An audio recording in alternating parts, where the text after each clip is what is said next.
Hej og velkommen til min tredje video her på min channel. I dag vil jeg vise alle mine deodoranter og så de hårboks, som jeg har lavet en video med før. Hvis vi starter nedefra, så er der armbånd og et armbånd til der, som er det samme. Så den sorte ID, som jeg har vist, og så den der Tony & Guy. Så er der den grå ID. Så er der første hylde deodoranter. Der er sådan en roll-on fra Rexona. Så en Playboy Hollywood.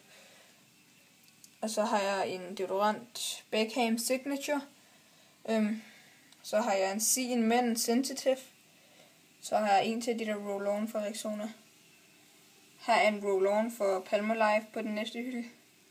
Og så en Diesel Green i sådan en der.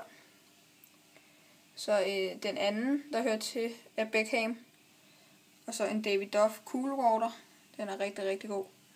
Og så en Acqua di Gio Armani. Den er også rigtig god.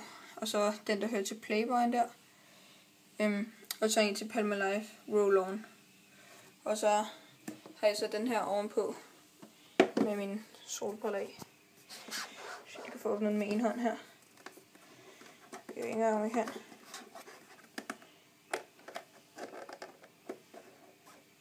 Jeg skal lige bruge den anden hånd en gang.